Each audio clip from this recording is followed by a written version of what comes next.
Hey, welcome back. This is West Coast Paul, and you're listening to Pure Adrenaline here on Stylin Radio. I'm here in the booth with Izzy. What up, Izzy? Yeah, it's Adrenaline Tuesday, and we're talking a little bit about the Super Bowl and the propaganda that was put out there. It's the most fucking ridiculous shit I've ever seen. Like, let's go back to World War II here, I mean, and I look at it, because, this is against Drake. And what's interesting, a lot of reviews out there online from specific things said it was the greatest show ever, and it was this, it was that.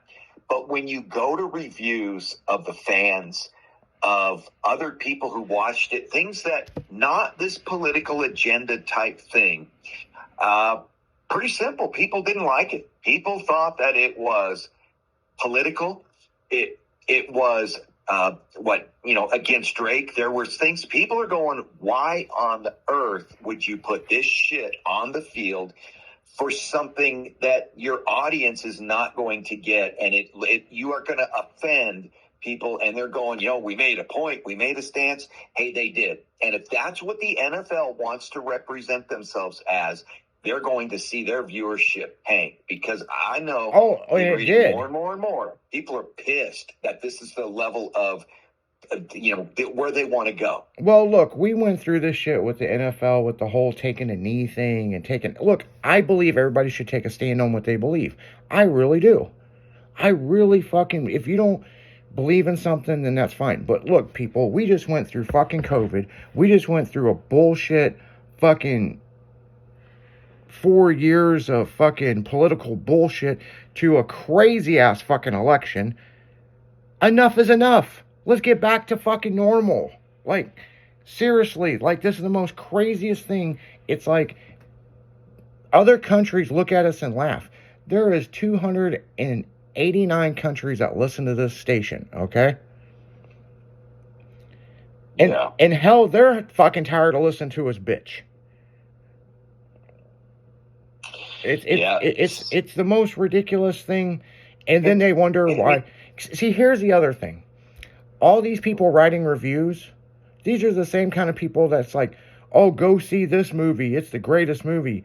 But then, they'll do a review like, I'll give you a prime example. Dazed and Confused, okay? They said that was the most horrible movie ever written. Revenge of the Nerds. This goes way back. Revenge of the Nerds. Way back, yeah. Horrible movie, but they even said that it was a write-off, but come find out, it was a huge cult classic, and they made 5 of those fucking movies. So you cannot believe the motherfucking critics, It's just like... Critics don't care. Yeah, the critics only care about viewership. And it's just as bad as the fucking news. They don't care about entertainment. They care about, like in a movie, the art form of it and the this and the that. But is the motherfucker entertaining? And as people saw in the halftime show yesterday with the crowd, and hundreds of thousands of people have posted on X and other places, the crowd was silent. It was. I told everybody, go and pull it up on YouTube, and it ain't hard to fucking... Well, it's hard to watch, because I'm telling you, I had to watch it because of work, Yeah. And I wanted to turn it off. And then some people was like, oh, Izzy, you're a racist. I am the far from racist person you'll ever fucking meet. I grew up in East St. Louis, okay? I am not racist at all. But I've got good taste. And when I see something like this, and come on, the halftime show is about great entertaining and people singing and getting ready for the next half of the fucking show. How can you sing along with something you've never heard the words of? Exactly. And, like I say, sing it with stuff you haven't. With political crap. Dude, it wouldn't be any different if they had a bunch of hillbilly trailer parks out there wearing white hats and doing shit. I mean, come on. Nobody wants to see it. Yeah. No one. It was very dark. I'll put it that way. And Apple... I'm sure their executives aren't very fucking happy over there, because that's probably what they did not sign off on, Yeah, just entertain us. It doesn't matter who is there. It can be a country guy, it can be pop, it can be hip hop, it can be rap, but entertain us without throwing political bullshit at us while we're there. It's the same thing. People don't learn their lessons, and football has been one. You know, they went through a period where people were doing it, and their viewership and things, people were tuning out. Yeah, viewership and ticket sales went down, and now they're skyrocketing, and then all of a sudden they're going, here, let's do the most politically charged personal thing, though, you know, with things going on show and halftime history. And they're getting a lot of talk about it, but there's a lot of people that are saying, well, good luck next year, because the Super Bowl ratings, whoever is there, we're going to go watch something else. Yeah, so, and I'll give you a prime example of something. Prime example. Street Outlaws on Monday night had 19 over. So 19 times the viewership of Monday Night Football. That'll just tell you something right there, right? Yeah. 19 times over. Yeah, yeah, and you know, like I say, this year they predict the top highest, you know, number of people ever. And again, you don't want to do the worst possible things you can do when that happens. It's like if a writer is on a thrill thing and has great books, and then they tank, they're done. You know, it's unbelievable how this happens. And so, first off, like you mentioned, the game was nothing in comparison to the hype. No, and people were tuning out of it and turning on Punky Brewster. It was I mean, it's pretty bad. The announcers, listen, my wife at one point was going, didn't Tom Brady, how old is he? What? And I went, what do you mean? She goes, how can he still be playing? And I go, oh, and he's not. He's in the booth. And she goes, well, it seems like the whole damn game they keep talking about Tom Brady and Tom Brady and Tom Brady and Tom Brady. And I go, no, he's not playing. He happens to be in the booth, and you're right. He is. It's all about him. It's not about the game. They brought him in to talk about him. Well, and I'm going, why? You know, what the good Lord? Well, here's another interesting thing I'm looking at right here. This report, and this is an interesting one. Xbox Live and PlayStation Online, halfway through, and analysts broke this down, halfway through the halftime show, their servers spiked. So even the younger generation or people was like, fuck this, and they went to go play video games. That's it. They were done. See you later. I mean, the numbers are right here. Their numbers on their servers spiked in the middle of the halftime show. So, I mean, like I said, you know, I mean, it is what it is. Now, that's that, okay? Now, let's get into the commercials. Yes. Because that is most people's highlight. I know we spoke last week, and it was yours. I tend to love them.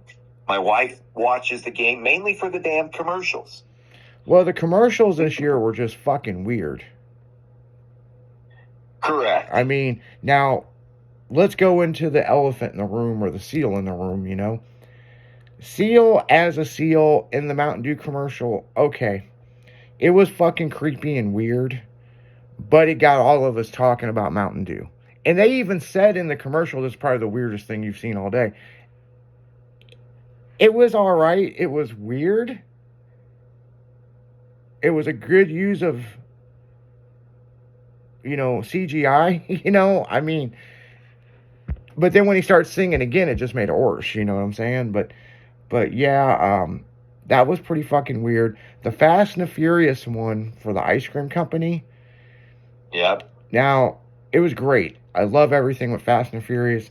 Ludacris pulled up and he goes, hey, we're supposed to go faster. We're supposed to be faster. And he goes, no, we're going to slow this one down and enjoy this, right? Yep. But Lenny was CGI'd because she doesn't look like that anymore. That's what what screwed it up for me. But it was a good commercial. I think it was well done, you know, that Fast and Furious is going to take it slower and enjoy their ice cream, you know, cruising in the sunset, you know. Other commercials were just weird You know, as well, people in voting, I think across all the spectrums, from what I've seen, what we liked is the Budweiser Clydesdale commercial, which I think beforehand, people who'd seen it said it was probably going to win because it's, you know, it's everything that Budweiser does, and it's feel good and et yeah. cetera. And I got to say that, you know, they do their stuff right, and it was fucking awesome. And well, in that commercial, because it was so pleasant, nice, it was wonderfully awesome. Here, we'll change our wording. And it was cute. You know, it's what Yeah, they do. Budweiser always puts out good, entertaining commercials. Now, Dunkin' Donuts, on the other side, they always do some comedy stuff, but I think they took it too far. You know, one, you need to fire those two bozos and get somebody else in there. I did think it was cool that Jay and Silent Bob made an appearance, but then the other Dunkin' Donuts commercials were you're raising up out of a bunch of muck of look like grease oil from the fryers, and you're still trying to come up with an idea. It's just fucking a waste of money and a waste of fucking time. And it's like, if you want me to buy Dunkin' Donuts, then put Jay and Silent Bob on there, and they're stoned and they're wanting to fucking get some munchies. I like Dunkin' Donuts, but them making an appearance on there, stumbling on there, that was cool. I did like that. Well, and you know, think about it, at $8 million for 30 seconds. That's not costing filming the damn thing. And who else do they pay? Yeah, and so some of them I get. I mean, and listen, there were some great ones. Budweiser's, the Lay's one with the little farmer. You know, I thought Bud had a lot of them. I mean, the alien one was pretty cool. Yes. You know, Michelob, they had a pretty good one that was on there. I mean, there's a lot of them, but yet there were some of them that were just fucking weird. A minute-long commercial about, you know, what is it, Jesus, and whatever that is. Yeah. I'm asking my wife when it was done, and I said, somebody just spent, $16 million on a minute-long commercial, and what's it about? I don't quite get it. And, you know, those are the ones where, you know, like you said, the Dunkin' commercials, I'm like the one with Affleck, the one that came up like in the beginning, or one of them, I'm going, dude, that one makes me not want to do Dunkin'. They just spent, you know, $16 million for something that I think they're repulsing people with. That's how I felt. It was none of these. And so, you know, it's going, again, if you wasted 30 seconds of your money, okay. If you wasted a minute of your money, it's like Homes.com had 2 or 3 commercials, and they were all junk. And people are like, well, there's the death of that place. You know, it's not like they were great and get you inspired. You're like, never mind. And so I'm just going, you know, these were some of the lowest rated commercials in many of the places. I know USA Today does theirs, and some others, you know, they have people with boxes and do their things or however, and they click and they rate them. These were some of the lowest rated commercials in the history of Super Bowl commercials. And it's nuts. It's like GoDaddy was their lowest rated commercial ever. And GoDaddy and the Super Bowl are one and the same. The Super Bowl made GoDaddy popular in what they did. So I'm just going, you know, why, what is it this year that made it so terrible? The whole thing is 2025 will go down as the worst Super Bowl ever because of the broadcasting, the game, the halftime show, the commercials. I'm going, pick one. What was any good about other than maybe the parties? What was any freaking good about any of it? I know, it's just such a weird deal. Like, And I don't get some of them. Okay, Chat GPI, or Chat GPT. Everybody knows it's out there. Everybody knows what it's about. They did a 30-second commercial that did nothing to tell anybody why we should use it more or to bring new people in to use it. So they wasted, $8 million And I'm going, all they did was confuse people. Again, these things are, crazy. I get certain things like T-Mobile and Starlink had one, but people are like, what the hell? So what does that mean? They spent all that money and people are like, one, the commercial sucks. Two, it doesn't really help me want to do T-Mobile. I don't get it. And so, it's just, I don't know, man. I say the commercials were bad. The amount that they spent for them were bad. And just imagine you're in the second half of that football game and you've got commercials being played after people are flocking away from that thing because of the game, the announcers, and the halftime show. Do you think you got your money's worth in the third and fourth quarter? Probably not. No, I mean, it is what it is. I mean, on the other side, the Puppy Bowl was pretty good. Yeah. The Puppy Bowl was probably more interesting than the fucking Super Bowl. Let's put it that way. Yeah, it's always cute. We recorded to watch it later. Yeah. And because, you gotta do something. And actually, this year was, to be honest, my wife and I brought back a Super Bowl tradition because we were out, we were done, we were at our place, and we made we did what would you say, took better quality time during the third quarter than watch the game.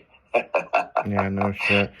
Well, on that note, guys, we're going to go right back into music. We're going to be right back. Adrenaline on Tuesday night. West Coast Paul out.